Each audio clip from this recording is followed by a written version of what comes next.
감사합니다. 이 시간 하나님의 말씀을 듣길 원하오니 주의 성령께서 깨닫는 지혜로 함께하여 주시고 깨달은 대로 결단하며 나아갈 수 있도록 용기를 더하여 주시옵소서. 예수님 이름으로 기도드립니다. 아멘. 우리 옆 사람 보면서 인사하겠습니다. 축복합니다. 감사합니다. 한 번 더요. 하나님께서 함께 하십니다.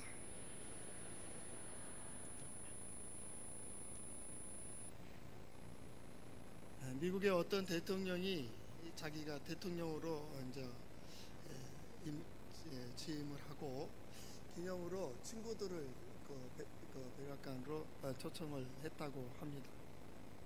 근데 그 시골의 그 친구들이 자기들이 백악관에 가서 어떤 예의를 갖춰야 되는지 잘 알지 못하고 특별히 이제 만찬을 준비했는데 그 식사를 어떻게 해야 될까?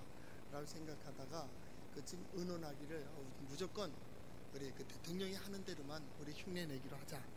이제 그렇게 결의를 보고 갔습니다.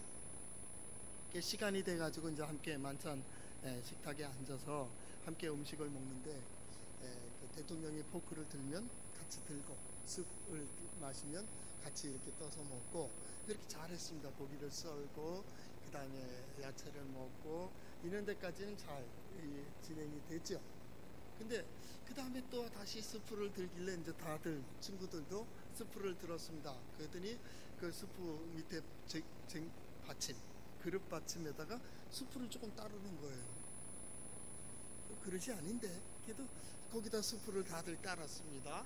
그걸 따르더니 거기다가 또 뭐 고기를 이렇게 맥접을 넣어가지고 이렇게 섞습니다. 또 그렇게 놓았습니다. 그래서 이 원인도 이유도 모르면서 그렇게 해갖고 그 다음에 이걸 갖다 밑으로 내리는 겁니다. 바닥에다 딱 갖다 놓습니다. 그랬더니 고양이가 와서 그걸 먹더랍니다. 이유도 모르고 그냥 같이 먹으니까 먹고 노니까 넣고 따르니까 따르고 내리니까 같이 다 내렸는데 대통령이 주는 그 접시에 있는 그 습을 고양이가 와서 먹었다, 그 얘기입니다. 재미있죠? 저 원래 그렇습니다. 우리가 어떤 일을 할 때 그 원인도 이유도 모를 때가 많습니다. 오늘 예배할 때도 마찬가지입니다. 누가 얘기하니까요, 이게 그냥 좋으니까요, 내가 왜 여기 와 있으며 왜 이 예배를 드려야 되고 오늘 과연 말씀은 누구를 위하여, 어느 책 제목처럼 누구를 위하여 좋은 의미입니다. 하나님께서 왜 이 예배의 자리를 만드시고 또 한 사람 한 사람을 감동시켜서 이 자리에 오게 하셨을까? 우리 모두 함께 예배를 드리고 있지만은 모두는 각자 한 사람 한 사람의 신앙과 고백으로 하나님 앞에 선달한 사실입니다. 그리고 우린 지난 시간들을 생각하며 오는 시간 속에 하나님께서 내게 무엇을 말씀하시고 어떤 것들을 베풀어 주실까를 기대하는 것이죠. 여기에 예배 참된 의미가 있습니다. 하나님께서 나를 부르셨다는 것, 하나님께서 내게 말씀하신다는 것, 하나님께서 나를 통하여 무엇인가를 이루시고자 하고 있고 나는 그 자리에 서서 하나님의 능력이 어떠하신지, 지혜가 어떠하신지, 하나님께서 나를 통해서 무엇을 이루실지를 반드시 보겠다고 하는 예배, 그것은 하나님과의 만남입니다. 예배, 그것은 하나님의 말씀, 약속의 말씀을 듣는 시간입니다. 예배, 그것은 내일에 대한 보장을 받는 시간입니다. 예배, 그것은 결단의 시간입니다. 그것은 신앙입니다. 그래서 하나님의 말씀을 들으며 나는 이렇게 서야 되겠구나, 이런 일이 있을 때 여기에 이런 일들을 해야 되겠구나, 거기에 지혜가 있는, 그래서 사순절을 지내고 있고 그 사순절기는 부활이라고 하는 놀라운 사건을 향해서 달려가고 있습니다. 부활의 그날 과연 나는 어디에 서 있을 것인가? 이 시간이 지난 후에 과연 나는 뭐라고 고백할 수 있는지 말입니다. 오늘 하나님의 말씀을 들으며 우리가 예배하는 의미도, 우리가 교회에 모이는 이 교회의 의미도 새로워지고 거기에 자세가 바뀌고 생각이 바뀌고 인생이 바뀌고 우리 온 성도들의 삶 속에 하나님의 회복과 영광이 함께 하시기를 축원합니다. 한번 따라해 볼까요? 하나님의 말씀인 성경은 나의 신앙이요 나의 고백입니다. 주여 내게 무슨 말씀을 하려 하시나이까? 내게 무슨 말씀을 하시든지 그대로 하리이다. 그대로 해서 하나님께서 나를 통해 이루시고자 하는 모든 은혜를 받아 누리는 우리 성도들 될 수 있기를 바랍니다. 지난 모든 시간들이 하나님의 은혜였습니다. 바벨론 포로에서의 70여 년의 생활, 그리고 고레스 왕의 칙령에 의하여 자유를 얻고 또 본국으로 돌아와 다시 성전을 바라보며 폐허가 된 성전을 다시 회복시키고 다시 재건할 수 있었던 그 원동력도 하나님의 은혜입니다. 우리 개인도 마찬가지입니다. 우리의 삶에 지난 모든 시간들을 한마디로 뭐라고 정의할까요? 믿음의 사람들의 대부분이 하나님의 은혜였다라고 얘기합니다. 하나님의 은혜입니다. 만약 그때 하나님이 함께 하시지 않았다면 그대로 쓰러졌어요. 그때 하나님이 나를 보호하시지 않았으면 끝났어요. 하나님께서 그때 나를 도와주시지 않았다면 내가 이 자리에 오를 수가 없다. 모든 게 하나님의 은혜예요. 그래서 그 은혜로 지난 시간들을 보는 거예요. 하나님이 역사하셨다고. 하나님이 어떻게 역사하셨습니까? 그 말씀대로 역사하셨다고. 예레미야를 통해서 말씀하셨고 이사야를 통해서 말씀하신 그 내용대로 하나님은 그대로 이루어 가셨다고. 그래서 지혜서는 말합니다. 하나님이 굳게 하신 것을 인간이 굳게 할 수가 없다. 하나님이 굳게 하신 것을 인간이 굳게 할 수 없다. 아무리 많은 노력과 수고와 헌신과 그 땀을 흘리고 눈물을 흘리며 금식을 한다 할지라도 하나님이 정하신 것을 누구도 바꿀 수 없다. 그렇다면 한 가지입니다. 우리가 하나님의 역사를 보고 있느냐 없느냐의 문제입니다. 하나님은 과연 이 시대를 어디로 이끌어가고 계시고 나를, 우리 가정을 어디로 인도해 가고 계시는가를 하나님이 보여주셔야 됩니다. 믿음의 사람을 흔히 영적인 눈이 뜨인 자 이렇게 얘기합니다. 영적인 눈이 뜨여서 무엇인가를 보고 있습니다. 아니, 좀 더 한 걸음 더 나가서 우리가 보는 게 아닙니다. 그가 보여주고 계십니다. 그가 무엇인가를 보여주고 계십니다. 하나님이 살아계시다는 것도 보여주시고 하나님의 역사도 보여주시고 하나님의 이끌어 가시는 손길을 보여주시고 들려주시고 깨닫게 하시고, 그래도 지금도 한 가지 남았습니다. 결단입니다. 이제 내 결단만 남았습니다. 계속 그렇게 살 거요? 그 길로 갈 거요? 언젠가는 한 번은 결단을 해야 된다고 한다면 빠를수록 좋습니다. 지금은 대관령을 넘어올 때 터널을 지나오지만 옛 길로 가면요 고개를 넘어옵니다. 내려오다 보면 브레이크 오장난 사람들을 위해서 꼭 이렇게 모래 언덕을 해놨습니다. 브레이크도 마찬가지입니다. 언덕을 내려올 때 밟아야 될 때 밟아줘야 됩니다. 제동장치로 조금씩 속도를 줄여줘야 안전하게 내려올 수 있습니다. 이걸 밟지 못하면요 언젠가는 밟아야 돼요. 한꺼번에 밟다 보면 그걸 파열된다, 터져버립니다. 그땐 제동이 안 됩니다. 지금 습관도 생각도 삶도 내가 할 수 있는 이때 지금 결단해야 됩니다. 오늘이라고 하는 이 시간에 우리가 어디서 결단해요? 그게 교회입니다. 그게 성전입니다. 하나님께서 여기까지 인도하시고 오늘 이 말씀을 듣게 하신다면 우리 또한 그 은혜 가운데 하나님의 역사하시는 그 흐름 속에서 멈춰야 될 건 멈추세요. 버려야 될 거 버리세요. 끊어야 될 거 끊으세요. 그리고 서야 될 자리에 서세요. 어떤 분은 그래, 하나님과 자존심 싸움을 해요. 하지 마세요. 누가 이길까요? 당연히 하나님이 이깁니다. 고집 싸움하는 사람도 있어요. 그렇게 당하면서도 또 고집 싸움이. 부부 싸움에서 누가 이깁니까? 고집 센 놈이 이깁니다. 이긴 사람이 지는 겁니다, 원래는. 근데 고집 센 사람이, 누가 고집이 셉니까? 하나님과 우리로 볼 때는요, 시간을 길게 가지고 있는 사람이 이깁니다. 사업도 마찬가지입니다. 저쪽에서 내려요, 이쪽에서 할인합니다. 또 내려요, 또 내립니다. 누가 이깁니까? 자본을 많이 가지고 있는 사람이 이깁니다. 하나님은 영원하십니다. 영원하십니다. 하나님과 고집 싸움하지 마세요. 이번 2019년 하나님의 행하시는 큰 일을 보길 원한다면 오늘 아주 중요한 겁니다. 하나님과 고집 싸움하지 마라. 멈추세요. 다 내려놓으세요. 알면 얼마나 알아요. 가졌으면 얼마나 가졌어요. 누리면 얼마나 누린다고. 새똥구리는 똥을 굴리면서 합니다. 그게 최고인지 압니다.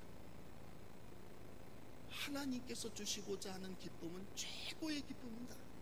하나님께서 보호하시는 것은 환경이 예속되지 않습니다. 상황도 문제가 아닙니다. 하나님이 함께 하시면 바벨론 포로에서 귀환하는 이스라엘 백성들을 봅니다. 어찌 이럴 수 있습니까? 기적입니다. 그래서 에스라서 1장 1절이 하나님께서 아무개를 감동시켰다. 고레스를 감동시켰습니다. 감화시켰습니다. 그리고 그 마음을 주셨습니다. 왜요?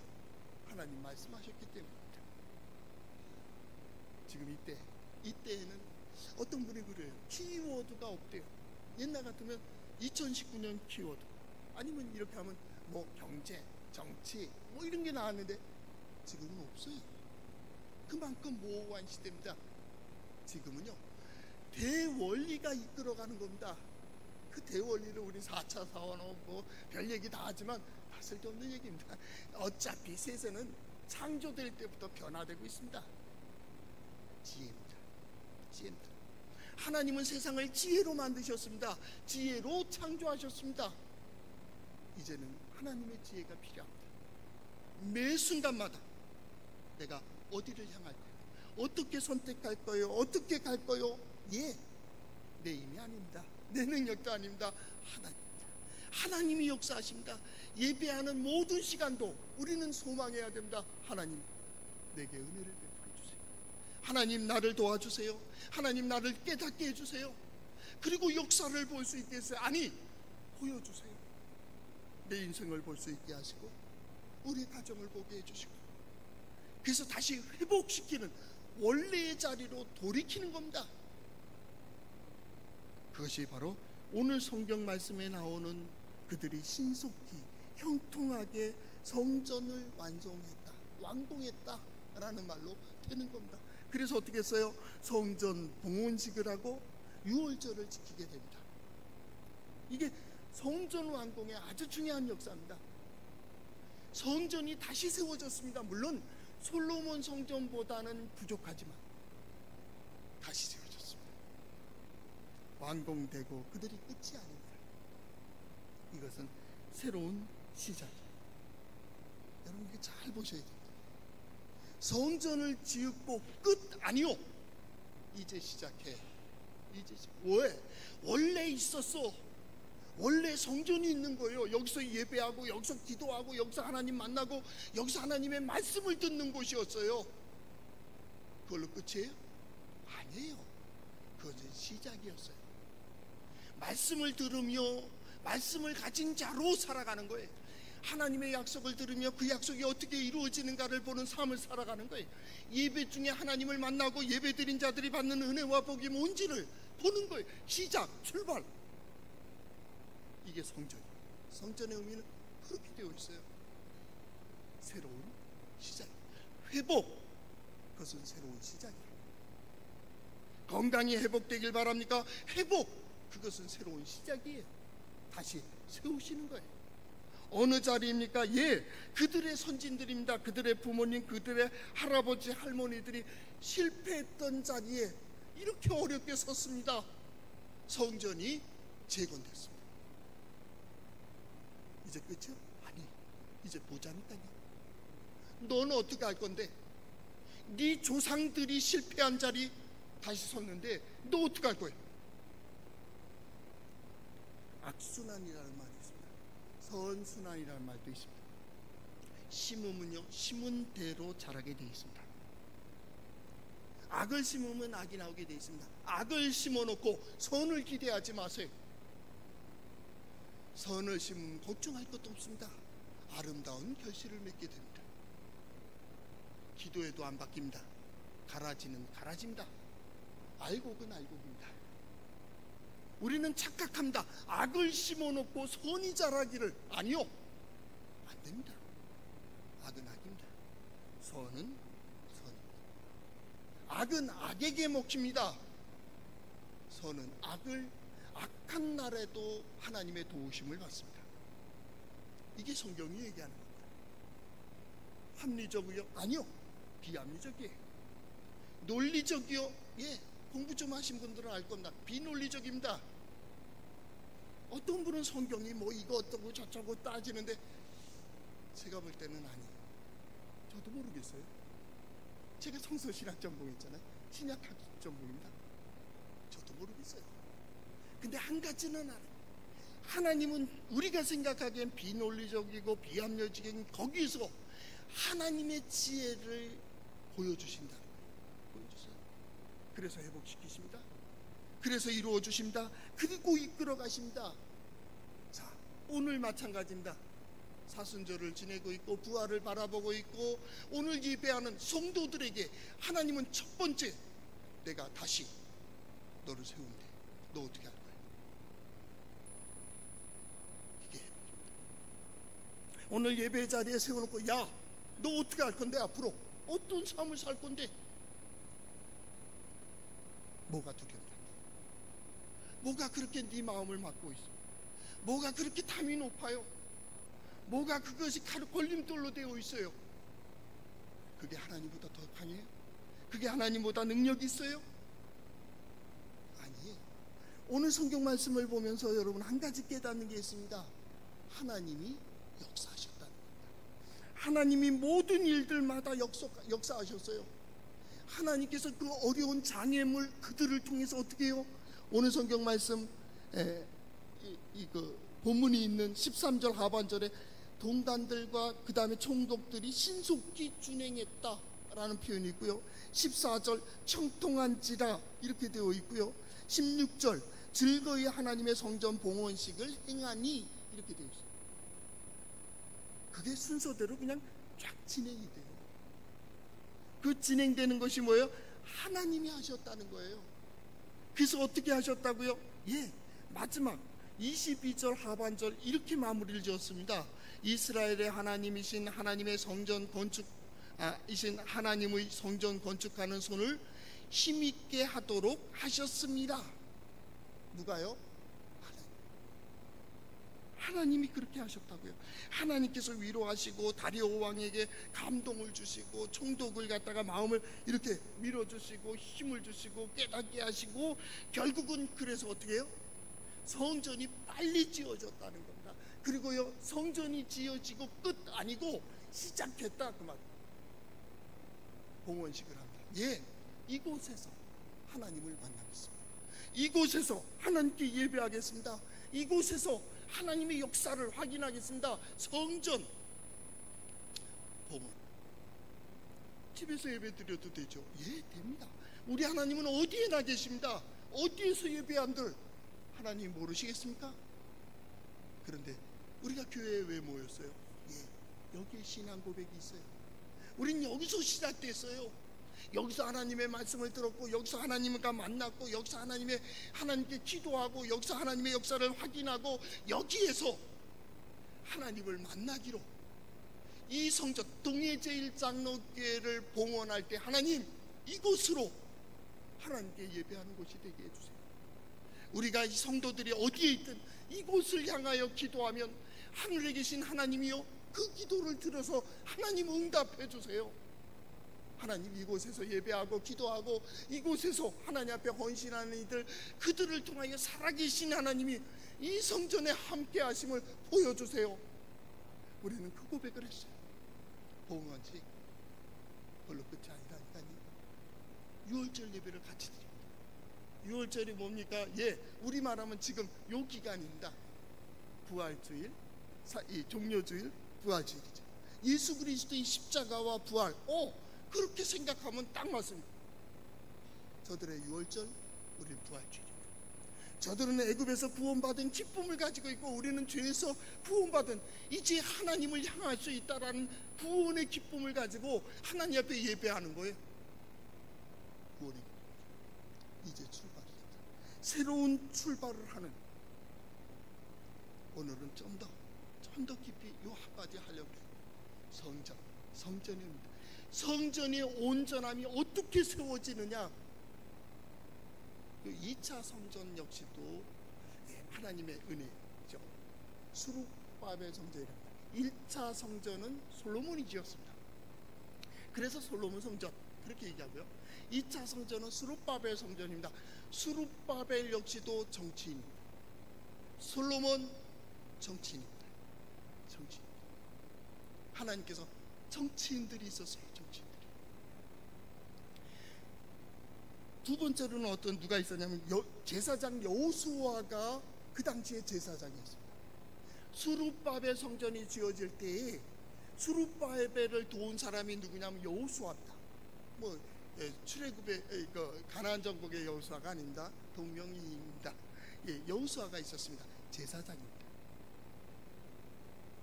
그 다음에 두 번째 누가 있었냐면 선지자 학개와 그 다음에 나오는 스가랴입니다.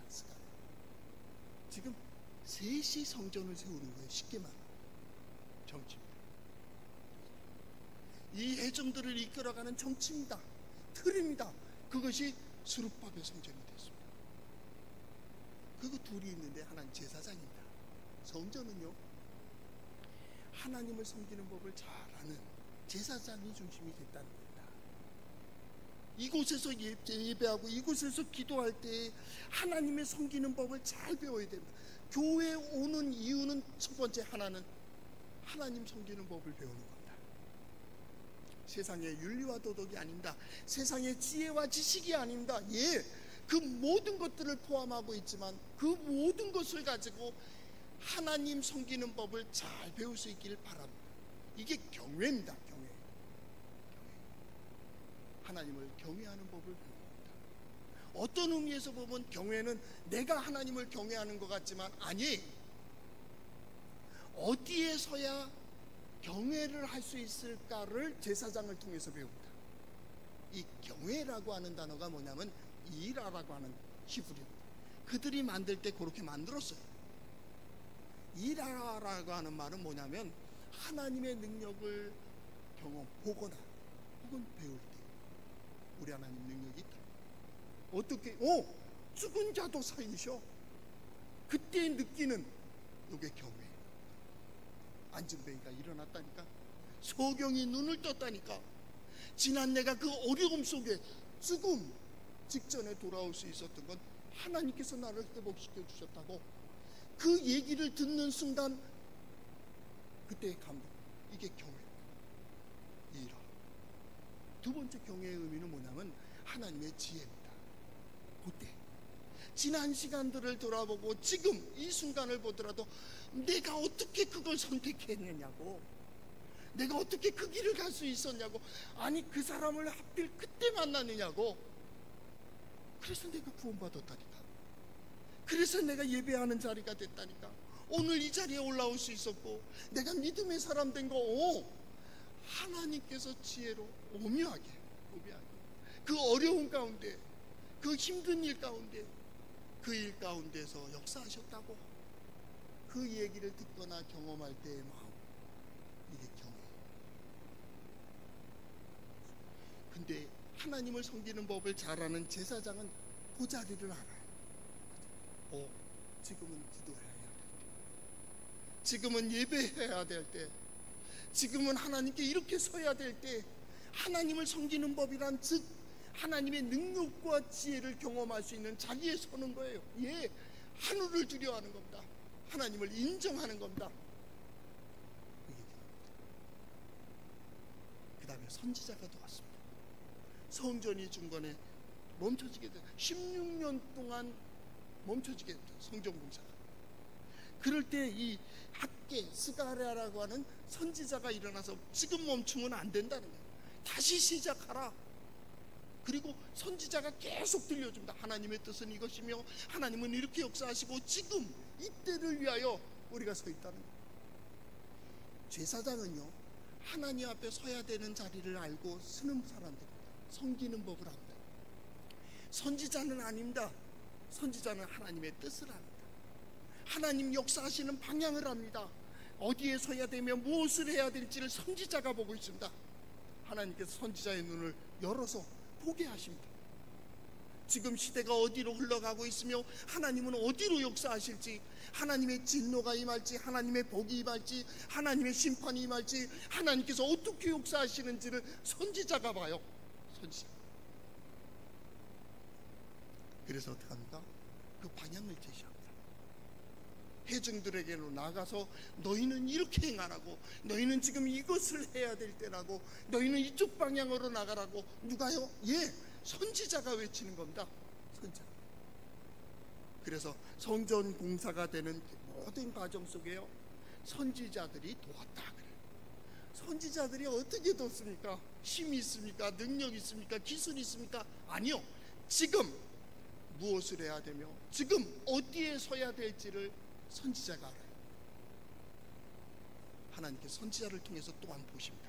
이 백성이 심판받고 안 받고는 선지자의 눈에 달렸습니다. 선지자가 보고 있습니다. 아니, 하나님은 선지자의 입을 통해서 말씀하시고 선지자의 눈을 통해서 보고 계세요. 심지어는 모세에게 대항하고 갔잖아요. 그때 하나님 뭐라 합니까? 내게 들린 대로. 그 성경원을 잘 보세요. 모세가 들은 대로 듣고 계시는 거예요. 지금 묘합니다. 선지자를 통해서 어떻게 해요? 예, 하나님의 뜻을 따르는 법을 배워갑니다. 이스라엘 백성들이 부흥할 수 있는 이유는 선지자입니다. 이 성전을 지어야 돼요, 말아야 돼요. 제사장이 선택하는 게 아닙니다. 선지자가 얘기합니다. 지금 하세요. 지금 하지 마세요. 원래 성전을 짓고 싶은 사람은 누구였냐면 다윗이었습니다. 다윗은 지난날의 모든 은혜를 생각하며 자기 다윗성의 그 궁을 지으면서 하나님 앞에 성전을 지어드리고 싶었습니다. 그것은 다윗의 신앙 고백이었습니다. 그때 누구에게 물어봅니까? 옆에 제사장도 있고 선지자도 있고 방백들도 있습니다. 누구하고 의논합니까? 선지자에게 물어봅니다. 내가 이럴 마음이 있습니다. 선지자가 얘기합니다. 지금 안 됩니다. 선지자가 봅니다. 당신은 성전을 지을 수가 없습니다. 쉽게 말하면 지금 하나님의 때가 아닙니다. 때를 정해줍니다. 당신의 아들이 짓게 됩니다. 아들이 지을 것이고 솔로몬이 짓게 됩니다. 누구하고 의논합니까? 예, 선지자입니다. 선지자. 그래서 어디에 서야 될지, 무엇을 해야 될지를 깨닫게 됩니다. 그렇게 지어지는 겁니다. 교회, 우리가 예배를 드리고 성경 말씀을 공부하고 또 찬양하고 봉사하며 우리는 이 세 가지를 항상 기억해야 됩니다. 이 흐름이 어디로 가, 이 환경을 어떻게 할 것인지, 거기에 하나님을 섬기는 법을 잘 배울 수 있길 바랍니다. 그리고 그 가운데 우리가 어느 길로 가야 될지를 잘 들을 수 있길 바랍니다. 그것이 계속 살아나기 위해서 이제 7장, 제가 이제 다음에 성경을 보면 7장서부터 이제 또 나가게 되겠죠.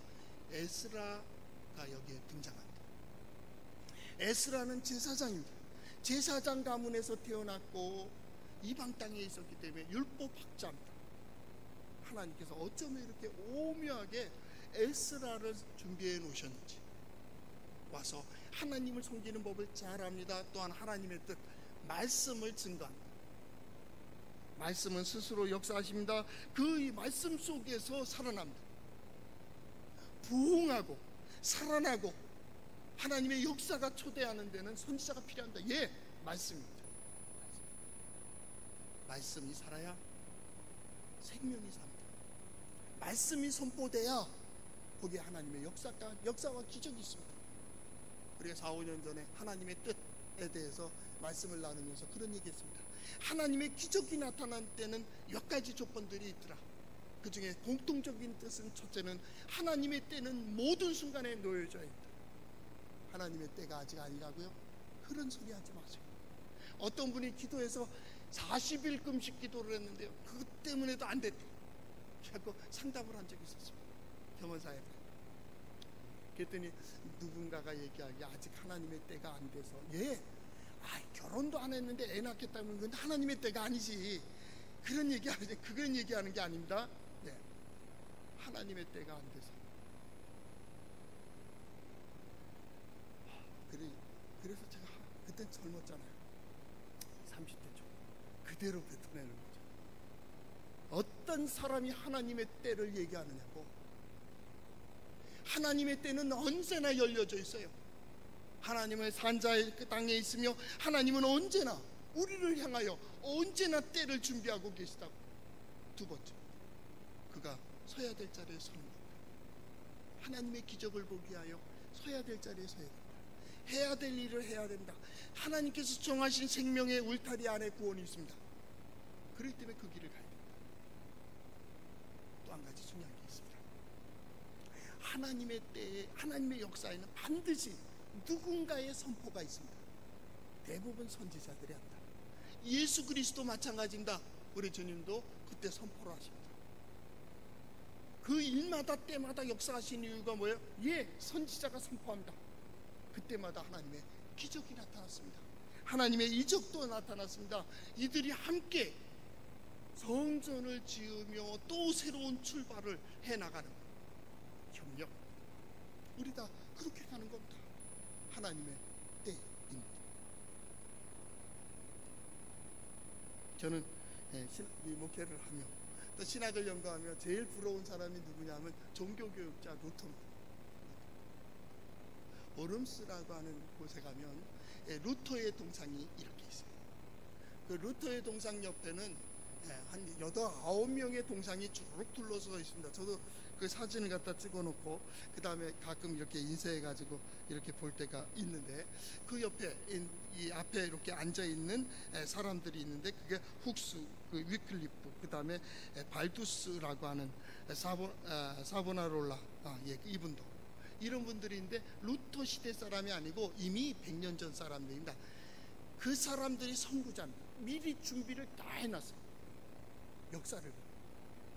그런데요, 루터의 종교개혁을 일으킬 수 있었던 아주 중요한 것이 뭐냐면, 정치적으로는요, 프리드리히라고 하는 사람, 멜랑히통이라는 사람이 있습니다. 이 사람들이 옆에서 끝까지 도와줍니다. 하나는 제후입니다. 하나는 헬라어 전문가입니다. 하나는 성서 진학자도 나타납니다. 그 옆에서 쭉 나옵니다. 멜랑히톤, 조안나, 이런 사람들 이름을 쭉 적어놨는데, 이런 사람들이 옆에서 도와줍니다. 하나는 경제적으로 도와줍니다. 그래서 동상에 보면 주머니를 가지고 있습니다. 돈 주머니입니다. 한 사람은 칼을 들고 있습니다. 그래서 보름슨 회의에서 루터를 갖다 죽이려고 할 때 자기 성으로 드립니다. 그래서 루터를 딱 보호해 줍니다. 정치적으로. 그 다음에 위클리프 같은 사람, 멜랑히톤 같은 사람은 성경 해석하는데 헬라어에 많은 도움을 주게 됩니다. 성경을 자꾸 보급하게 됩니다. 혼자 할 수가 없습니다.